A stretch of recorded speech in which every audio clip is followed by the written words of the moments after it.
베드로전서 2장 1절부터 5절 말씀을 교도하시겠습니다. 그러므로 모든 악독과 모든 기만과 외식과 시기와 모든 비방하는 말을 버리고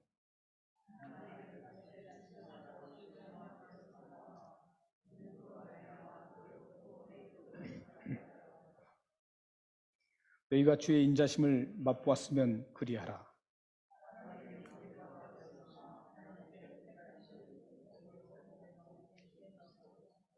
함께 읽겠습니다.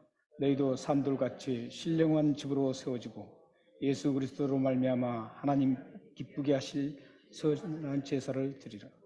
거룩한 제사장이 될지라. 아멘.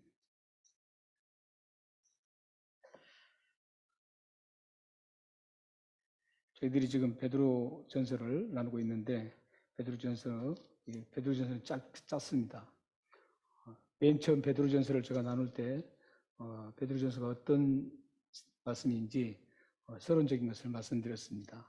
베드로전서는 당시에 모진 핍박으로 인해서 굉장히 힘든 삶을 살았던 크리스천들에게 흩어진 나그네라고 소개하고 있습니다. 근데 저기 소아시아 쪽에 지금 같으면은 저기 터키 쪽입니다. 거기에서 흩어져서 신앙을 지키고 있던 그분들을 향해서 권면하고 위로하기 위해서 쓰여진 말씀입니다.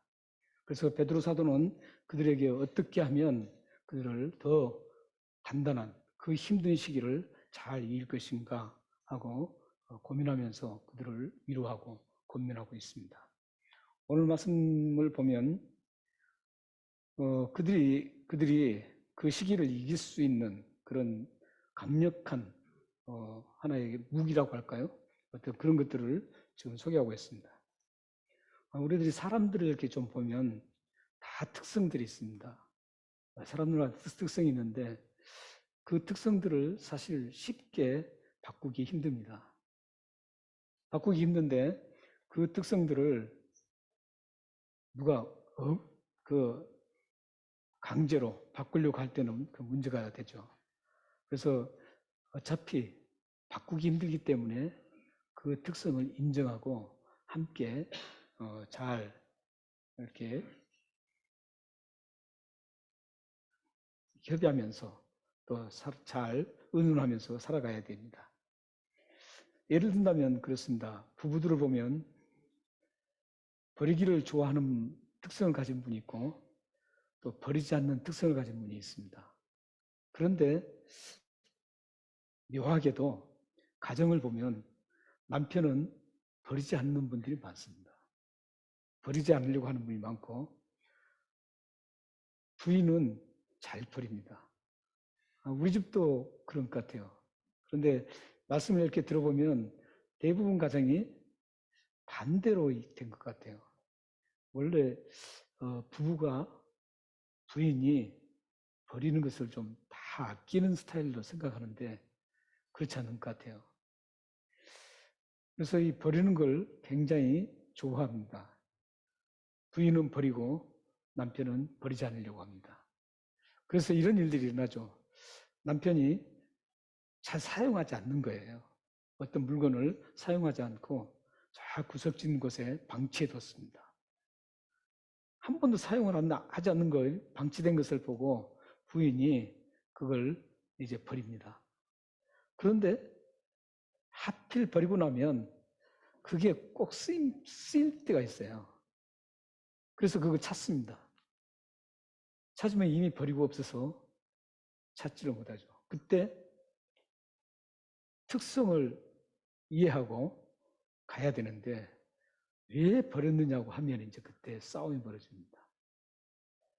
그때 버리는 특성을 바꿀 수가 없어요.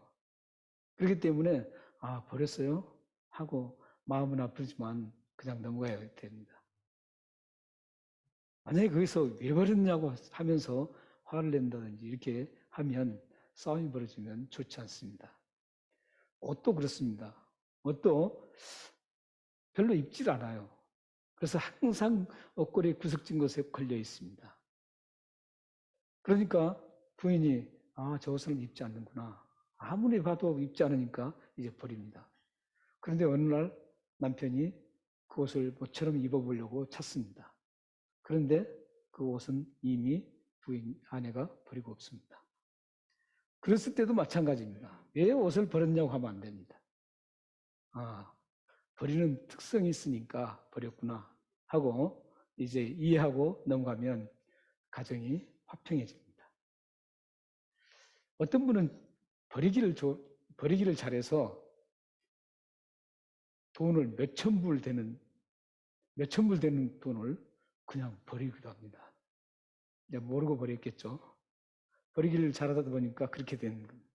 또 어떤 분들은 가치가 굉장히 많이 나가는 기금속을 그냥 버리게 됩니다. 이것은 어떤 특성이기 때문에 왜 돈을 버렸느냐 이렇게 할 수가 없습니다. 그냥 인정하고 이해하고 넘어가면 좋습니다. 오늘 말씀 1절에 보시면 그리스도인들이 버려야 할 5가지가 나옵니다.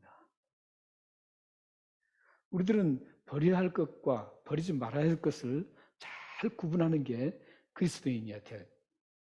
그리스도인은 무엇을 버려야 될 것인지, 무엇을 버리지 말아야 될 것인지를 정확하게 구분을 하고 살아야 됩니다. 버리지 않아야 될 것을 버리면 그리스도인이 급격하게 신앙의 나락으로 떨어집니다. 또 버려야 될 것을 버리지 않아도 좋은 성숙한 그리스도인이 될 수 없습니다. 그래서 그리스도인이 하나님이 기뻐하시는 그런 좋은 크리스천이 되려면 버릴 것과 버리지 말아야 될 것을 정확하게 구분하면서 사셔야 됩니다. 오늘 본문 말씀에는 5가지를 반드시 버려야 된다는 겁니다. 1절 말씀을 한번 우리 같이 읽겠습니다. 어떤 걸 버려야 되는지. 자, 시작. 그러므로 모든 악독과 모든 기만과 외식과 시기와 모든 비방하는 말을 버리라. 이 1절에 나온 이 버릴 것 특징이 뭐냐면 옛사람이 쉽게 드러내는 특성입니다.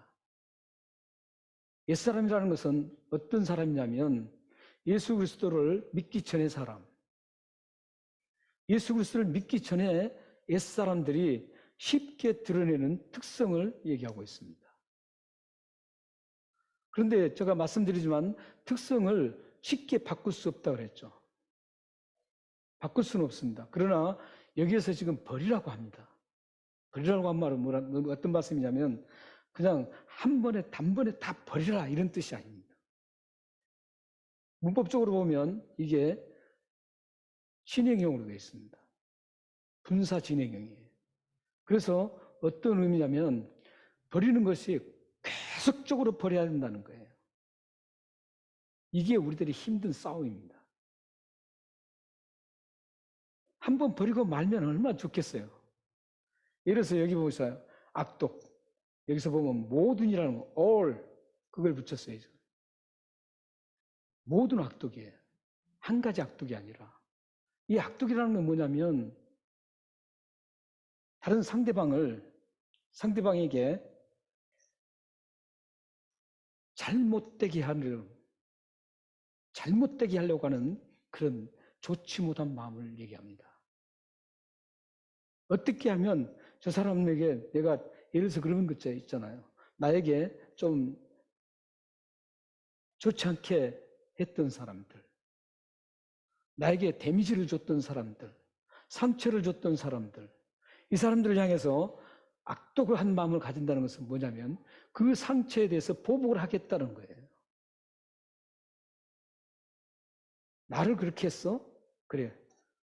내가 반드시 기회가 되면 보복하겠다. 이런 것들이 악독한 마음입니다. 근데 이런 마음이 아무리 좋은 크리스천이라고 해도 다 100% 없을 수가 없습니다. 왜냐하면 우리는 이 모든 우주가 타락된 그 안에 죄가 오염된 죄 타락한 세상에 살고 있기 때문에 가다 보면 깨끗이 옷을 빨았어도 물이 튀겨서 더러워질 수가 있습니다. 그렇기 때문에 우리가 아무리 성숙한 크리스천이라고 해도 이런 특성을 100% 제거할 수가 없다라는 거예요. 100% 제거할 수 없기 때문에 어떻게 해야 됩니까? 만약에 악독한 마음 가졌을 때 이것을 계속 버리라는 거예요. 계속 버려야 됩니다. 기만이라는 것은 뭐냐면 쉽게 말씀드리면 어떤 낚시하신 분들 있잖아요. 낚시하신 분들이 물고기를 잡기 위해서 미끼를 보냅니다. 특히 요즘에는 그 루어라 그래가지고 가짜 미끼가 있죠. 가짜 미끼가 있는데 그 가짜 미끼를 던져서 그 물고기가 속게 만들어서 잡는 걸 말합니다. 그러니까 기만이라는 것은 뭐냐면 사람을 나에게 다오게 하기 위해서 내가 어떤 것들을 성취하기 위해서 그 사람을 미끼를 던져서 그것을 습득하려고 하는 이게 기만입니다. 이게 사회 속에서 얼마나 많이 일어나는지 몰라요. 이런 기만도 우리가 단번에 끊을 수가 없습니다. 단번에 끊지 못하고 이게 자꾸 우리 삶 속에 계속 다가오는 거예요. 이렇게 다가올 때 어떻게 해야 되냐는 거죠. 버리라는 거예요. 계속 다가올 때 또 버리고 또 다가오면 또 버리고 이렇게 우리는 계속 할 수밖에 없어요. 이게 우리가 피곤한 겁니다. 그래서 예수 그리스도를 믿는 사람들은 참으로 피곤한 삶을 삽니다. 예수를 믿지 않는 사람은 그거 다 수용하고 마음껏 살아갈 수가 있어요. 다 기만하고 악독하고 이거 뭐 전혀 no problem이에요. Don't worry. 그래서 마음대로 할 수 있습니다. 그렇기 때문에 피곤찮아요. 그런데 우리 예수 그리스도를 믿는 크리스천들은 그런 삶을 살아야 되기 때문에 참으로 어렵습니다. 이 5가지가 다 그렇습니다. 겉으로는 그런 척하면서 속으로는 가시를 덧친 그런 오늘 외식이 나오죠. 겉으로는 친절한 척하면서 사랑한 척하면서 나를 사랑한 척하면서도 그 속에 가시가 덧쳐서 가시가 있어서 가지고 있다면 그게 바로 외식입니다. 그런데 이런 사실들이 계속 우리에게는 반복되게 일어납니다. 한 번에 딱 끝나면 좋겠는데 그렇지 않다는 겁니다. 우리는 계속 이 싸움을 해야 됩니다. 그래서 예수 믿는 사람들을 향해서 교회라 그러죠. 교회는 특징이 뭐냐면 전투적인 교회라고 그럽니다. 전투를 해야 됩니다. 그 전투는 혈과 육의 싸움이 아닙니다. 영적인 싸움입니다. 바로 이런 싸움이 영적인 싸움입니다. 여러분들은 끊임없이 이런 악독한 마음이 생기고 기만한 마음이 생기고 외식하는 마음이 생기고 시기질투하는 마음이 생기고 비방하는 말을 하고 있는 이런 것들에 대해서 항상 싸워야 됩니다. 일어날 때마다 싸워야 됩니다. 이 의식을 여러분들이 반드시 가지고 있어야 됩니다. 그런데 놀라운 것은 그런 의식을 가지고 있을 때 도와주신 분이 계신다는 거죠. 우리 힘으로는 싸워서 이길 수가 없습니다. 성령님께서 우리를 도와주신다는 거예요. 이게 하나님의 사람들입니다. 하나님의 사람들은 하나님 홀로 그냥 이 광야에 버려두지 않습니다. 하나님 버려두지 않아요. 계속 하나님께서는 어루만지시고 붙잡고 인도하고 계신다는 겁니다. 그렇기 때문에 이런 싸움을 할 때 내가 내 의지로 싸우려고 할 것이 아니라 성령님, 내가 정말 연약하기 때문에 이 싸움에서 이길 자신이 없습니다. 성령님께서 나에게 도와주십시오. 그 요청이 바로 기도예요. 그러니까 여러분들 기도는 이런 기도가 진정한 기도입니다. 내가 뭘 달라고 하는 그 기도가 아니에요. 그것은 요한복음 6장에서 반드시 분명하게 말했습니다. 말씀하셨어요, 예수님께서. 이런 먹고 자고 입고 이런 걸 구하는 것은 이방인들이 구한 거라고 분명하게 말했습니다. 이방인이 뭡니까? 예수 그리스도를 믿지 않는 사람을 얘기합니다. 그럼에도 불구하고 우리 한국교회는 복받으라고 그렇게 많이 외치고 있다는 겁니다. 먹고 입고 마시고 이런 것들을 넉넉하게 가지라고 그렇게 쏟아붓습니다. 이건 성경적이 아닙니다. 성경은 하나님 앞에 기도하는 그 제목들이 내가 악독한 상황이 있을 때 하나님, 제가 이길 수가 없습니다. 하나님께서 도와주시지 않으면, 성령님께서 도와주시지 않으면 저는 이길 자신이 없습니다. 도와주십시오. 이렇게 기도하는 겁니다. 그러면 그 기도를 들으시고 하나님께서 단번에 승리케 해주십니다. 이런 여러분들의 힘든 싸움은 여러분들이 싸우는 게 아닙니다. 성령님께 의지하며 기도하면서 성령의 그 곧 말씀으로 승리해야 되는 겁니다. 앞으로도 여러분들은 계속적으로 이 세상 끝날 때까지 여러분들이 이 싸움을 하는 영적 전투를 하는 교회들입니다. 그러므로 여러분들이 이 싸움을 잘하셔야 됩니다. 잘하기 위해서는 하나님께서 어떻게 해야 되는지를 오늘 본문 속에 가르쳐주고 있습니다. 이 싸움에서 승리하기 위해서는 어떻게 하는 게 가장 현명하고 확실한 방법인지를 2절에서 말씀하고 있습니다. 2절을 함께 읽겠습니다. 자, 시작. 갓난 아기들 같이 순전하고 신령한 젖을 사모하라. 이는 그로 말미암아 너희로 구원에 이르도록 자라게 하려 함이라. 이 싸움을 할 때 가장 필요한 게 뭐냐면 젖입니다. 이 젖인데 이 젖이 무엇일까요? 갓난 어린아이가 먹는 젖일까요? 오늘 이 말씀은 지금 비유로 말씀하고 있습니다. 여기서 말씀하시는 젖은 우리를 구원하는 살아계신 하나님 말씀을 얘기하고 있습니다. 이 살아계신 하나님 말씀이 우리의 영적 싸움을 이기게 합니다. 그리고 우리의 쇠약해진 우리의 영혼을 소생시킵니다. 우리의 아픈 마음을 어루만져 주십니다. 여러분들의 힘든 상황이 있을 때 그 난제를 이길 수 있는, 극복할 수 있는 그런 힘을 주시는 게 바로 살아계신 하나님 말씀입니다. 오늘 종교개혁주일에 아주 적합한 말씀입니다. 종교개혁 때 모토가 뭐였었냐면은 말씀으로 돌아가자 했습니다.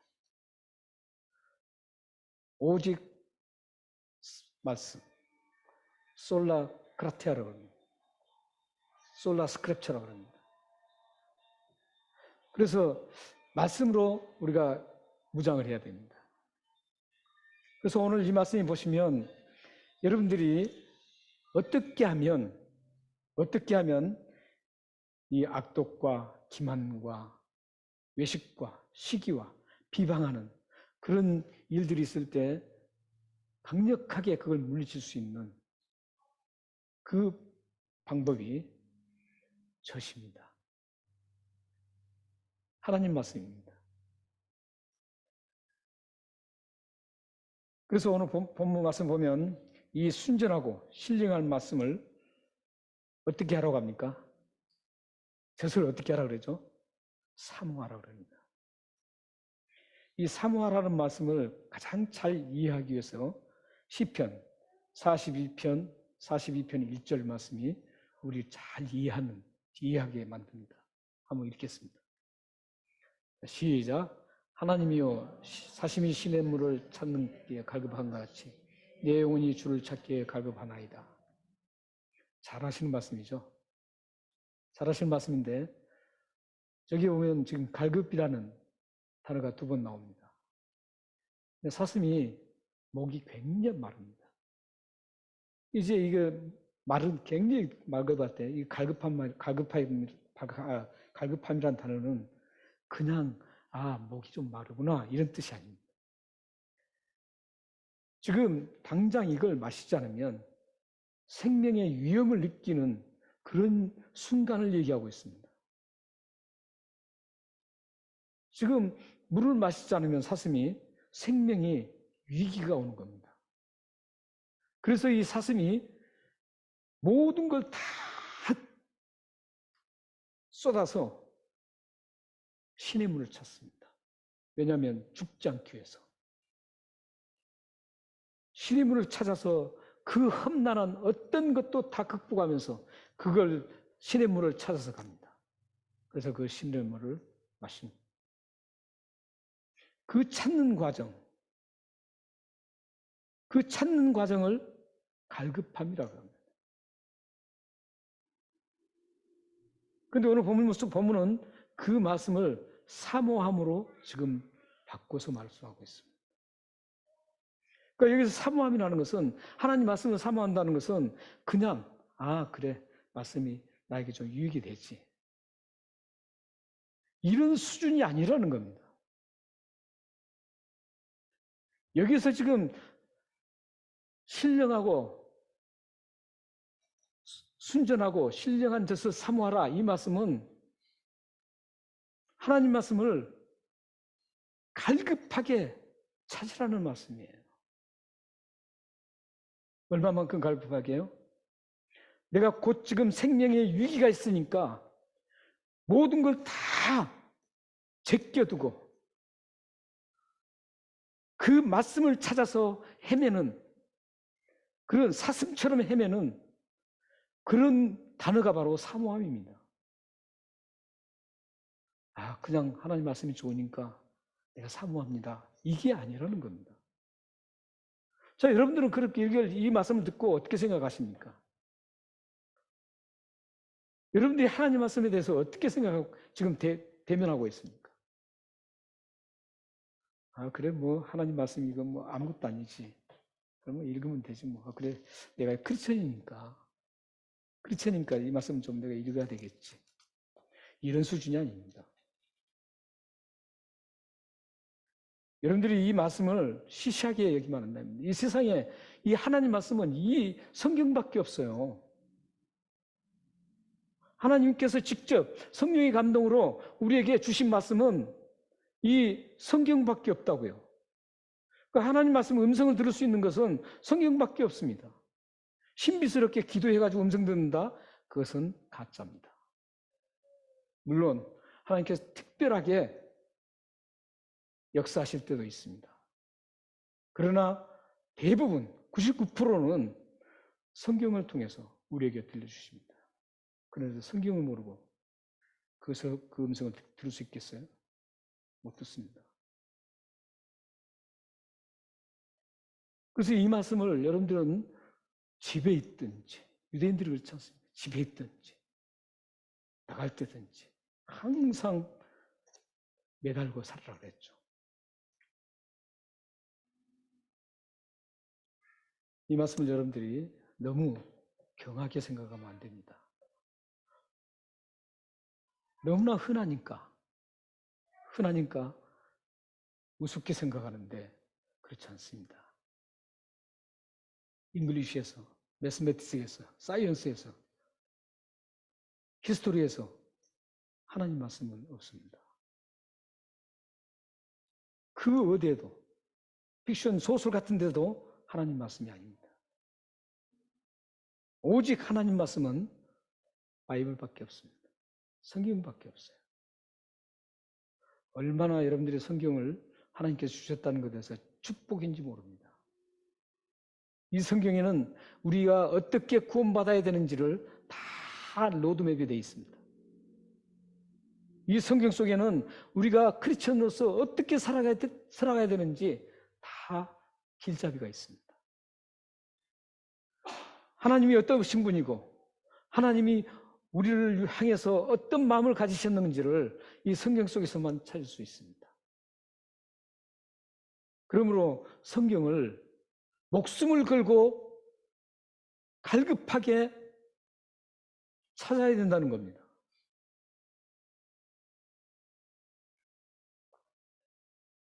근데 말씀이 요즘 보면 성경 말씀에 대해서 뭐 별로 소중하게 여기지 않는 것 같아요. 많은 분들이. 여러분들의 영혼의 자양분은 이 하나님 말씀입니다. 그래서 사모하라는 겁니다. 여러분의 영혼이 피폐해지고 드라이되고 바짝 마른 이유는 말씀을 사모함이 없기 때문입니다. 그런데 놀라운 것은 많은 크리스천들이 영혼이 바짝 말라서 비틀어 죽는 줄도 모르는, 그걸 인식하지 못하고 살아가고 있다는 게 더 치명적인 문제입니다. 너무나 많은 크리스천들이 자신의 영혼은 말라서 지금 비뚤어져서 처참하게 지금 된 줄도 모르고 살아가고 있다는 겁니다. 얼마나 비참한 상황인지 모릅니다.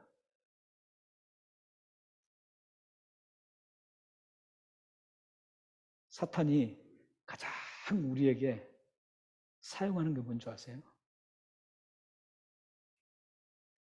우리 영혼을 말라 죽게 하는 가장 좋은 방법이, 사탄이 뭘 가지고 있는 줄 아세요? 사탄은 우리 영혼이 말라 비틀어지도록 모든 방법을 동원합니다.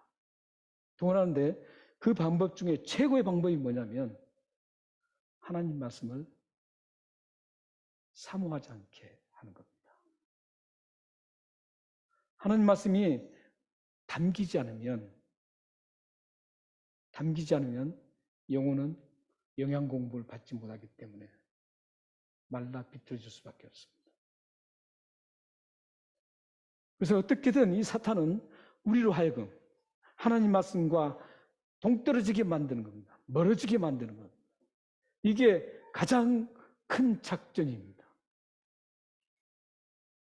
그래서 멀어지게 하고 또 비슷하게 얘기해서 유혹하기도 하고, 이렇게 가진 방법을 말씀 가지고 농락하고 있는 겁니다.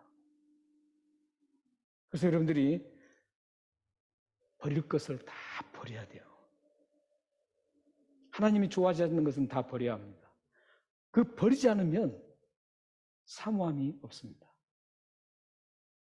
그래서 오늘 본문에 1절에 먼저 버릴 것을 말씀하신 후에 그 다음에 2절에 사모하라고 하신 그 이유가 뭐냐면, 이 5가지를 버리지 않고 그대로 가지고 있으면 그 빈 공간이 없어요. 하나님 말씀을 사모하려고 하는 그 마음이 일어나지 않는 겁니다. 들어갈 공간이 없는 거예요. 그렇기 때문에 하나님께서는 우리 보고 먼저 버리라는 겁니다. 끊임없이 버리면 그 버리는 그 빈 공간에 하나님 말씀이 들어와서 담기게 됩니다. 하나님 말씀이 우리 마음에, 우리 영혼에 가득 담기면 어떤 일이 일어나냐면, 그때 비로소 하나님께서 원하신 목적을 이루어드립니다. 그 목적이 4절과 5절입니다. 함께 읽겠습니다. 4절, 5절. 시작. 사람에게는 버림바가 되었으나 하나님께는 택하심을 입은 보배로우신 산돌이신 예수께 나아가 너희도 산돌과 같이 신령한 집으로 세워지고 예수 그리스도로 말미암아 하나님이 기쁘게 받으실 신령한 제사를 드릴 거룩한 제사장이 될지니라. 여러분들이 버릴 것을 다 버리고 하나님 말씀을 정말 생명을 다해서 찾으면 그 말씀이 여러분에 담깁니다. 왜냐하면 이 빈 공간에 되었을 때 그대로 방치해두면 안 됩니다. 그대로 방치해두면 언젠가 또 다시 이런 못된 하나님 기뻐하지 않는 이런 것들이 다시 채워질 가능성이 우리에게는 너무나 농후합니다. 그래서 우리는 빈 공간이 생기면 반드시 채워야 될 게 있어요. 그게 바로 하나님 말씀입니다. 근데 그 말씀을 어떻게 채우냐면 사모함을 통해서 채워진다는 겁니다. 갈급함을 통해서. 생명을 걸고 그것을 갈급하게 찾을 때 그 말씀이 여러분들에게 담긴다는 겁니다. 자, 한번 보십시오. 그러면 여러분들이 말씀이 이제 담기잖아요. 담기면 어떻게 됩니까? 그 말씀이 담기면 오늘 본문에 두 가지 대단한 역사가 일어납니다. 특히 5절 말씀을 보십시오. 4절과 5절은 연결되어 있는데 보배로우신 산돌이신 예수님께서 세우신 것처럼 신령한 집을 세우게 된다는 겁니다. 여기 신령한 집은 어떤 집이냐면 교회를 말합니다. 교회는 이 건물이 교회가 아닙니다. 건물이 교회가 아니고 교회는 예수 그리스도를 주로 고백하는 사람들, 예수 그리스도께 십자가에 죽으시고 그 피를 믿음으로 나의 죄가 다 용서받아 구원받은 사람들, 이 구원받은 사람들이 교회입니다. 그러니까 여러분들이 지금 교회예요. 교회인데 여기 지금 신령한 집이라는 것은 교회를 말합니다. 교회를 말하는데 오늘 5절 자세히 보시면 산돌같이 신령한 집으로 세워지고 이렇게 하고 있습니다. 여기 산돌 하면은 이게 영어도 그렇게 되어 있는데 원문에 헬라어 원문에는 그 복수로 되어 있습니다. 산돌같이. 그리고 4절에 나온 보배로운 산돌이신 예수 그리스도는 단수로 되어 있습니다. 그러니까 보배로운 산돌은 예수 그리스도밖에 없습니다. 그리고 여기 산돌은 복수로 해서 모든 교회들, 보배로우신 예수 그리스도를 믿음으로 살아있는 돌이 된 겁니다. 생명력 있는 돌이 된 겁니다. 그 생명 있는 돌이 신령한 집으로 이제 세워지는 거죠. 그것은 뭐냐면 교회가 세워지는 겁니다. 예수 믿는 사람들이 한 사람 한 사람 모여서 하나의 건물을 완성하게 됩니다.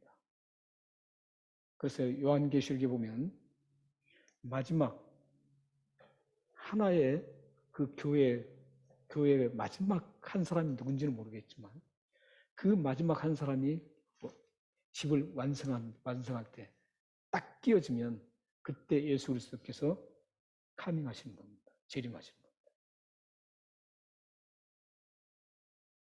근데 그 한 사람이 누군지 모르죠.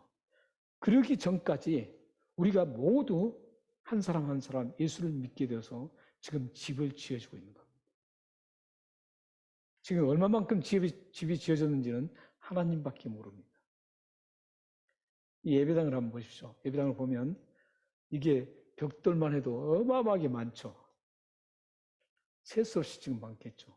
그걸 다 쌓았습니다. 쌓아가는 거예요. 그리고 창도 내고 또 지붕도 내고 지붕도 저 석가래 같은 거 보십시오. 많지 않습니까? 이런 역할들이 다 각자 교회들이에요. 바로 여러분들이에요, 지금. 여러분들이 그걸 로마서 12장이라든지 고린도서 12장이라든지 에베소 4장이라든지 고린도서 베드로전서 4장에 그걸 뭘로 표현하냐면 지체로 표현합니다. 또 사람 몸으로도 표현해요. 그리고 건물로도 표현하고. 그래서 이게 점점 다 만들어지고 있는 거죠. 그래서 마지막에 석가를 마지막 딱 마무리하는 한국 같은 경우는 이제 그 집을 짓고 마지막에 이제 그 큰 뒷보, 그 대대보를 갖다 쫙 놓죠. 그럼 그 완성이 되죠. 그것처럼 이제 이 집을 다 완성을 할 때 조그만 것도 물 새지 않도록 잘한 거죠. 우리 교회도 마찬가지입니다. 예수 믿는 사람들이 하나하나 모여서 이 집을 완성해 나가고 있습니다. 지금 지붕만 남았는지, 지붕 꼭대기만 남았는지, 아니면 마지막 지금 한 사람만 남았는지 우리는 모릅니다. 지금 확실한 것은 계속 집을 지어 나가야 된다는 겁니다. 세워 나가야 된다는 겁니다. 그 일을 누가 하느냐면 우리가 합니다. 여러분들이 하는 겁니다. 그 일을 할 수 있는 능력은 어떻게 받나요? 하나님 말씀이 담겼을 때 가능하다는 겁니다. 하나님 말씀이 여러분 영혼에 아름답게 다듬어졌을 때, 여러분의 영혼이 아름답게 가꾸어지고 디자인 됐을 때 여러분들이 세워나가는 역할을 할 수 있다는 것. 그게 하나입니다. 또 여러분들이 만약에 말씀이 잘 담겨서 여러분의 영혼이 아름답게 가꾸어졌을 때 또 어떤 일이 일어나냐면 하나님이 기쁘게 받으실 제사, 신령한 제사를 드리게 된다. 여기 제사는, 여기서 말씀하는 제사는 어떤 구약의 양을 잡고 소를 잡아서 하나님 앞에 드렸던 제사장이 드렸던 그런 제사가 아닙니다.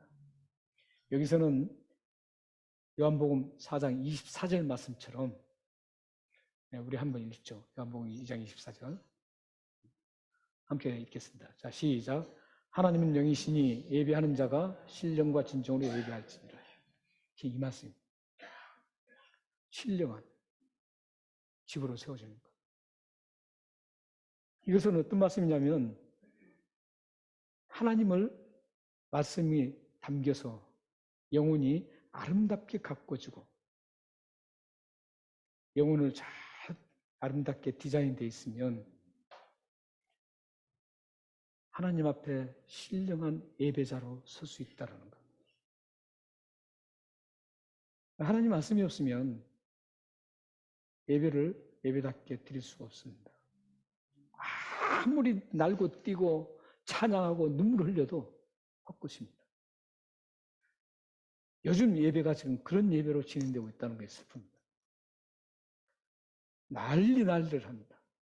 저는 그런 것들을 경험을 호주에서도 많이 했습니다. 제가 호주에 이제 유학 와서 여기서 이제 공부하면서 한국에서도 이제 공부할 때는 그런 일을 저는 이제 배경이, 교단 배경이 그런 배경이 아니니까 조용하게 하나님을 묵상하고 이렇게 했습니다.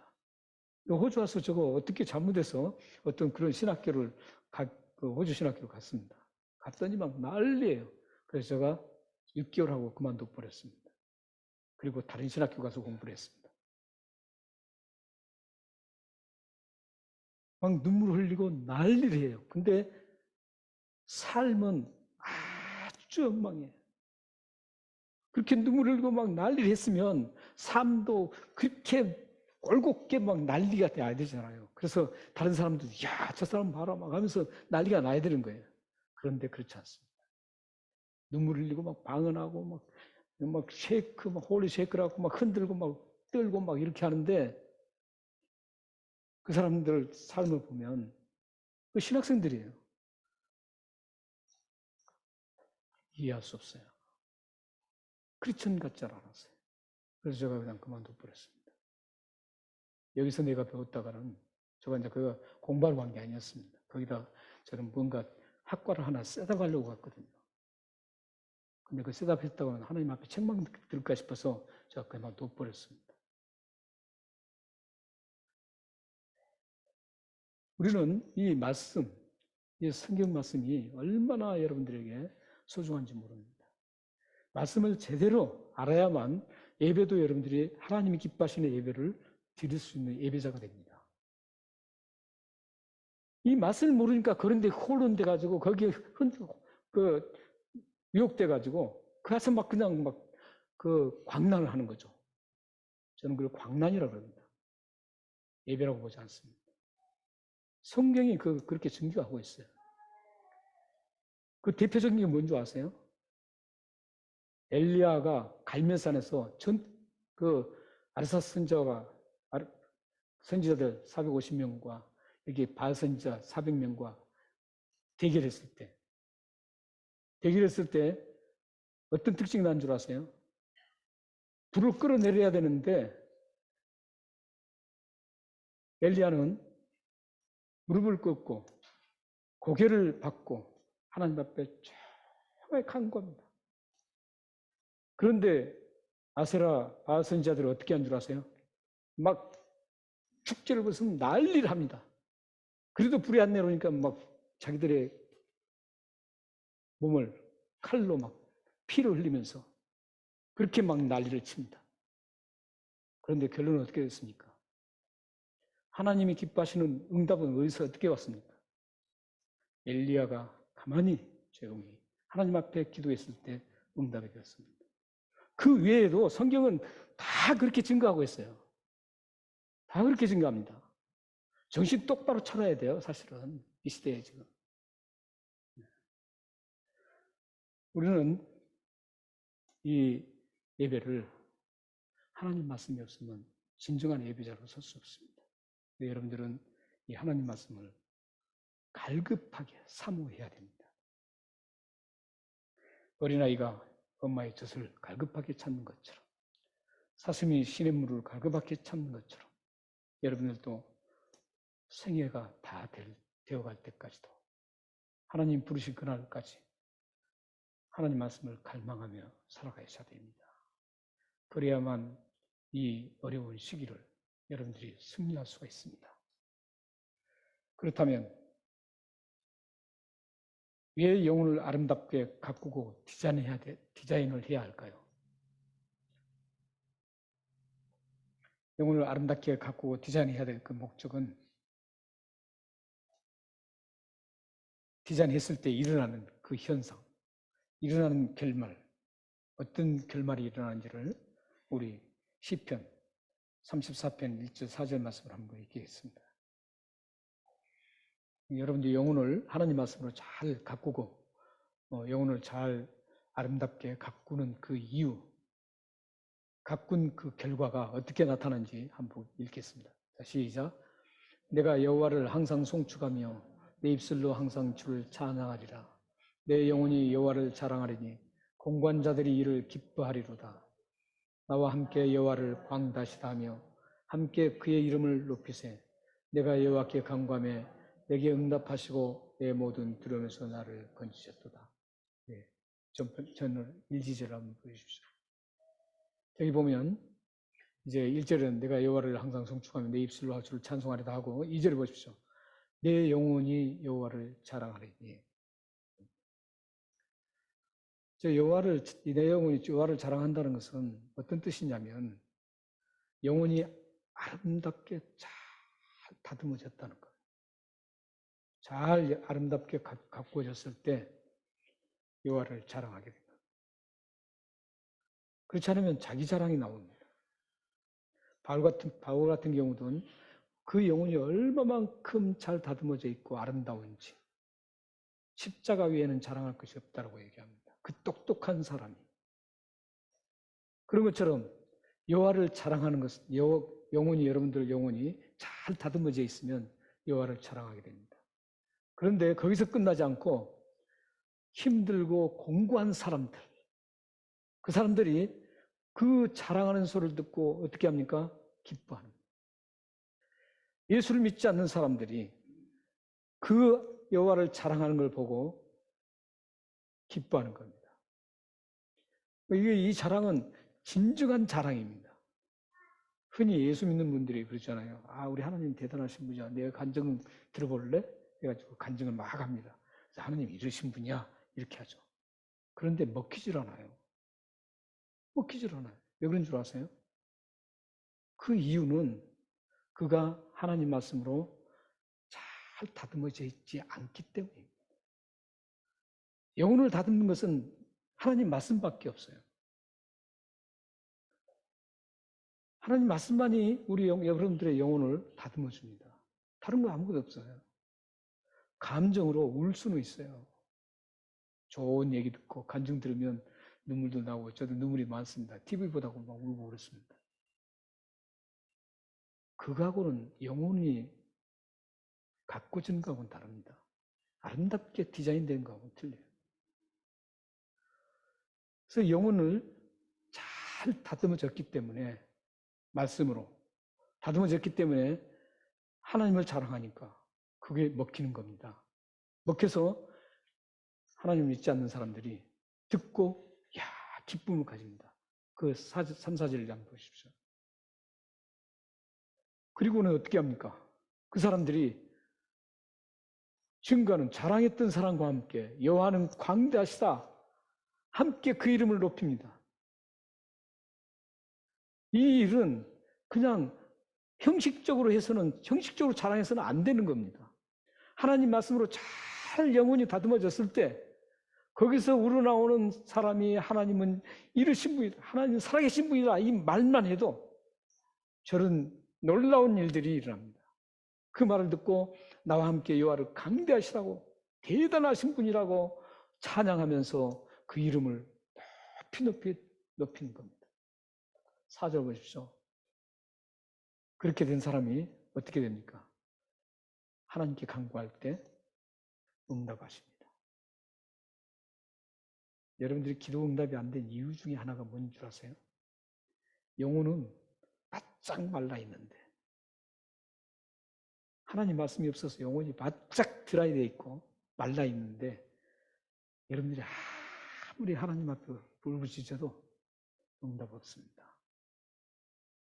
영혼이 하나님 말씀으로 잘 다듬어지고 아름답게 가꾸어진 사람은 한마디만 하나님 앞에 해도 금세 응답이 됩니다. 여러분들이 기도 응답을 잘 받는 분들, 그분들 자세히 한번 보십시오. 그럼 그 사람들은 하나님의 말씀의 사람들입니다. 진정으로 하나님 앞에 받은 것, 응답받는 사람들. 응답받는 것도요, 조심해야 됩니다. 하나님 말씀 없이 그냥 하는 응답은 사탄이 줄 수 있는 가능성이 굉장히 높습니다. 근데 응답을 받습니다. 여러분들이 기도 응답을 받고 싶으시면 하나님 말씀으로 여러분의 영혼을 잘 아름답게 디자인을 해 나가야 됩니다. 잘 아름답게 가꿔야 됩니다.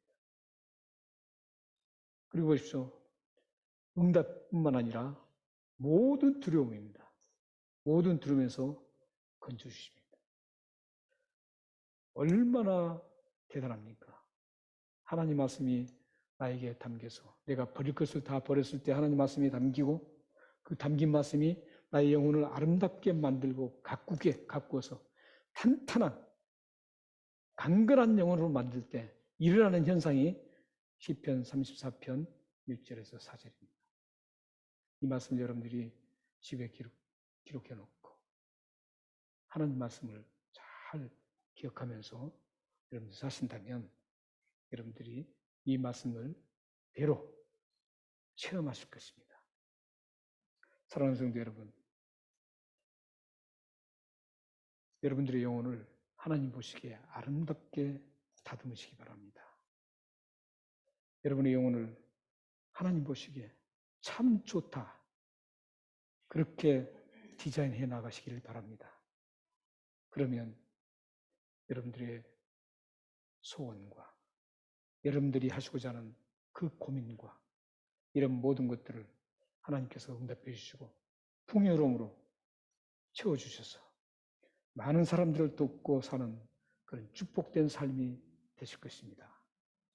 여러분의 삶과 가정과 자녀들이 말씀의 사람이 되어서 영혼이 풍성해지고 강건해져서 하나님 주시는 놀라운 풍요로움을 누리며 많은 사람을 돕고 살아가시기를 주님으로 축원합니다.